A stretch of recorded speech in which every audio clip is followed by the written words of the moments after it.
Ang susunod na programa ay rated PG.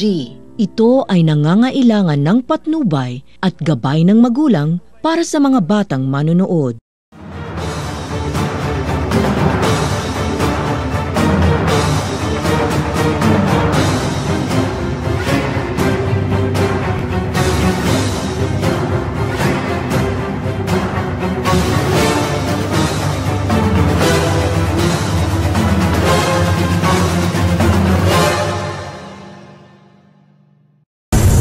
Tunay na pangalan ng mga tao, lugar at organisasyon na may kaugnayan sa kaso na tampok sa palabas na ito ay pinalitan at binago. Ang anumang pagkakahawig ng mga bagong pangalan sa aktwal na tao, lugar o organisasyon ay hindi sinasadya at nagkataon lamang.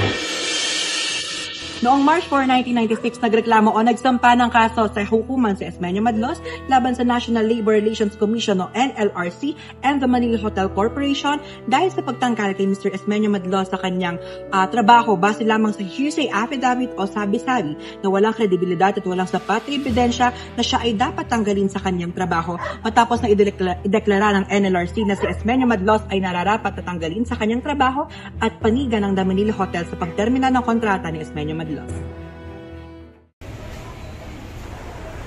Problem. Anata wa no jugyon wa dorobo desu. Yes, sir. Kara wa watashi wa no okane no sumimasu. Is there any problem, sir? Can you speak in English, sir? No, I only speak Japanese.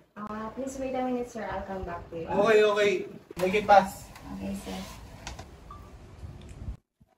Hello, Mr. Takeda. Can you please proceed to the hotel's lobby as there is a Japanese guest who cannot speak in English and is currently complaining about something. Okay, I will go there now. Nang makarating nga si Mr. Takeda sa lobby ng hotel, ay agad niyang kinausap si Mr. Goto sa kung ano ang problema niya. Habang nag-uusap ang dalawa, ay isinulat ni Mr. Takeda ang reklamo ni Mr. Goto upang hindi niya ito makalimutan. Matapos ang usapan ay agad ding umalis si Mr. Goto at hindi na ito nakasama noong isusulat na ang reklamo niya para opisyal na maaksyonan ang kanyang problema. Matapos nga ito ay sinamahan ng lobby manager si Mr. Takeda sa office upang ilahad ang mga sinabi ni Mr. Goto. Sa kanya't isinalin niya ito sa wikang Ingles upang maisulat ng maayos ni Mr. Alberto. Agaran din umalis si Mr. Takeda sa opisina dahil siya ay may trabaho pa at hindi na niya natignan ng masinsinan ang mga isinulat ni Mr. Alberto sa papel. Wait! I still have some questions, but he left already. Base sa opisyal na affidavit of complaints ni Mr. Goto ay una, nag-request siya ng room boy na nasa 16th floor upang kolektahin ang kanyang laundry items. Pangalawa, habang nilalagay ng mga room boy ang damit ni Mr. Goto ay pumunta siya sa closet room upang ilagay ang kanyang coat at mag-ayos ng ibang bagay habang naiwan ang kanyang wallet na may lamang 1 million cash Japanese yen na nakapatong sa night table at yung room boy ay naglilinis malapit sa night table. Pangatlo, nang matapos niya ang gawin ang mga ginagawa niya sa closet room, ay nagtungo siya sa bedroom at nakita niya na nilagay ng room boy ang kanyang pera sa laundry bag kasama ang kanyang pinagamitang mga damit. Pang-apat, agaran niya rin naman nilapitan at chinek ang laundry bag na hawak ng room boy at nakakuha siya ng 100,000 Japanese yen. Matapos niya nga makuha ang kanyang pera ay agad siyang bumaba upang magreklamo. Hey you! Come! Yes sir, how can we help you? I need you clean room. Hindi ata nakakita ng English sir. Kaya nga eh. We help you. Yes, Okay. come. Esmenio laundry at ang kailangan sa laundry bag. Thank you. Very good.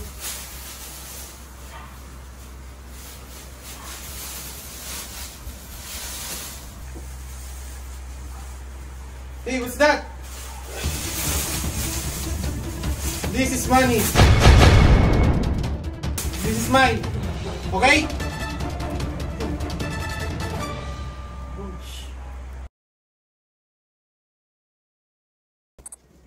Esmenio, oy! Bakit? Pinapatawag ka ng supervisor natin tungkol ata sa nangyari kahapon. Kahapon, wala naman tayong ginawa eh. Sinunod lang natin utos nun. Sige, salamat sa pagsabi. Dadaan na lang ako mamaya, may kukunin lang ako. Sige, sige.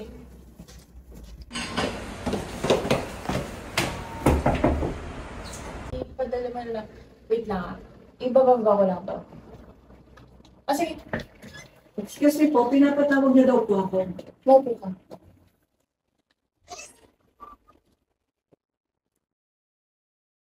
So, kaya kita pinapatawag kasi simula ngayong araw, ikaw ay magiging under preventive suspension for 30 days. Oh. And ikaw rin ay iniimbestigahan dahil nga sa kasong inireklamo ng ating Japanese guest na si Mr. Goto kahapon dahil linakaw mo nga daw yung 100,000 Japanese yen. So, dahil nga dun sa pangyayaring yun, ikaw ay magsasubmit ng explanation letter sa incidenteng ito mga February 18, bago hanggang February 18, 10 a.m. Kay Miss Baltazar na lang sasabihin para makita rin namin yung perspective or view mo sa incidenteng ito. Okay. Yun lang naman. Kung may tanong pa, isend mo na lang siguro sa email. Sige. Salamat.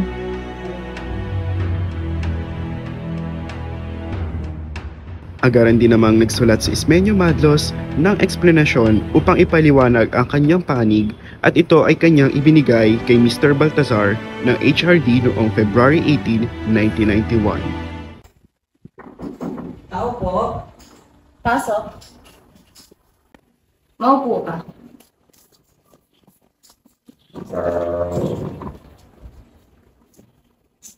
Ako po si Esmeralda Madlos. Yung room boy po nung magpapasa po kasi ako nung incident written letter po. Gawa po nung nangyari nung February 13 po. Sige, akin. Maghintay ka lang dyan sapagkat may hinintay pa tayong isa. Okay po. Tao po. Andiyan ka na pala. Pasok. Esmenyo Madlos at Mauricio Adriano. Tama ba? Yes po. Pinatawag ko kayo dahil sa ika-20 ng Pebrero 1991, eksaktong alas 3 ng hapon, ay babalik kayo dito upang ilahad muli ko ano ang pangyayari noong ika-13 ng Pebrero. Ito ay investigasyon ng hotel sapagkat ito ang mapagbuo sa amin ng tamang desisyon ko anong ihahatol sa inyong dalawa. Naintindihan? Opo. Matapos nga ang pagtatagpong ito ay bumalik si Emilio Madlos at Mauricio Adriano upang ilahad nilang dalawa ang pangyayari noong February 13, 1991 at matapos ang pangyayaring ito ay inutusan ng namamahala sa investigasyon na dapat ay magsumite si Emilio Madlos ng letter na naglalaman ng kanyang paliwanag kung bakit ang kanyang kontrata ay hindi dapat itermina at kung bakit siya ay nararapat pa rin magtrabaho sa hotel. Agaran din naman itong sinunod ni Emilio Madlos at kanyang ibinigay ang letter noong March 4, 1991. Subalit noong March 6, 1991 ay nakatanggap ng sulat si Emilio Madlos na ang kanyang kontrata ay opisyal na tatanggalin sa kadahilan ng una, sinira ni Emilio Madlos ang tiwala ng kumpanya matapos niyang magtangkang magnakaw ng pera sa isang Hapon na guest at ito ay paglabag sa Section 1, Rule 1 of the Good Code Behavior ng hotel. Pangalawa, sa rason na magtangkang magnakaw si Emilio ay nilabag niya na din ang Article 282 ng Labor Code. Pangatlo, ikonsidera na ginawa ni Emilio Madlos ang pagtangkang pagnanakaw habang siya ay nagtatrabaho ay paglabag din sa Section 2, Rule 3 of the Code of Good Behavior ng hotel. Pang-apat o panghuli, si Emilio ay nagsinungaling din ng ilang beses matapos niyang baliktarin ng mga pangyayari sa kanyang sulat para sa sariling pang-interes. Binaliktad niya din ang katotohanan sa tulong ng kanyang kasama na si Mauricio Adriano para sa kanyang pansariling interes. Subalit si Mauricio Adriano ay sinang-ayunan ang reklamo ng Hapon na guest na si Mr. Goto. At matapos na ang lahat ng ito, ay pinilit na iniakyat ni Emilio Madlos ang insidenteng ito sa Korte Suprema.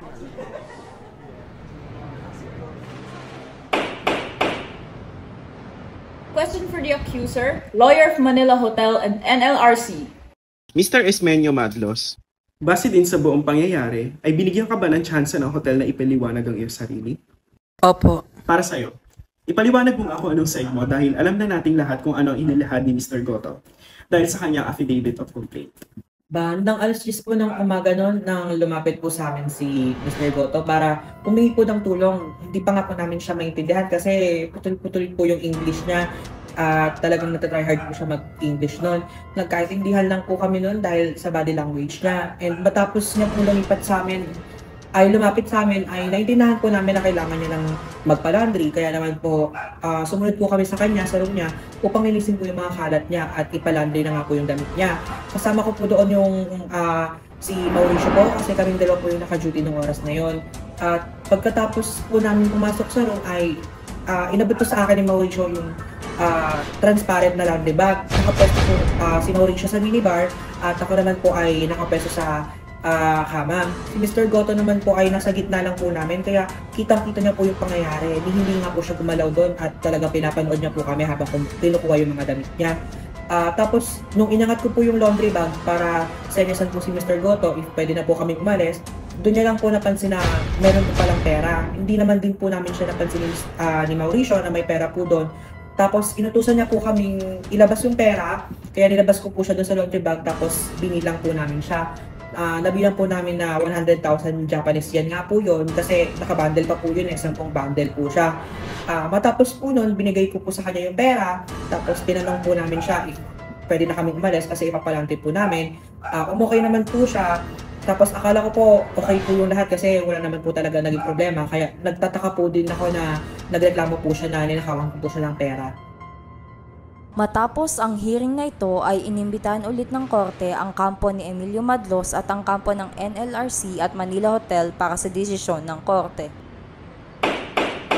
A painstaking examination of the records leads this court to conclude that the NLRC gravely abused its discretion in reversing the findings of the labor arbitrator and in holding that the private respondent had a valid ground to dismiss the petitioner.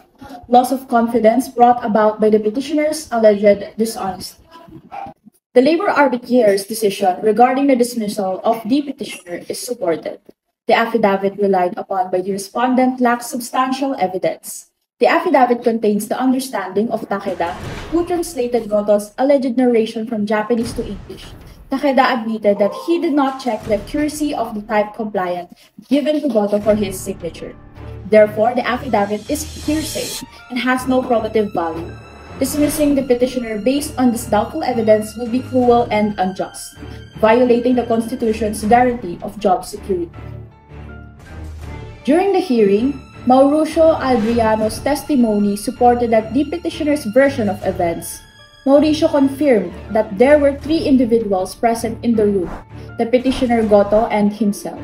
He also stated that he handed the laundry bag to the petitioner for the soiled clothes. Additionally, Mauricio attested that the petitioner was positioned at the foot of the bed, contrary to the allegation in the affidavit. Throughout the collection of Goto's soiled clothes, they maintained visual contact with each other. Therefore, the private respondent's claim of Mauricio corroborating Goto's accusation is unfounded. Furthermore, the petitioner was falsely accused of being investigated 6 times, claiming only once. The private respondent argued that the petitioner was exonerated from such charges, stating that his job involved being called to inquiries for lost or misplaced items. The NLRC acted with grave abuse of discretion in setting aside the labor arbitrator's decision, and the decision was reinstated, with modifications to deduct back wages and benefits from any earnings from other employment.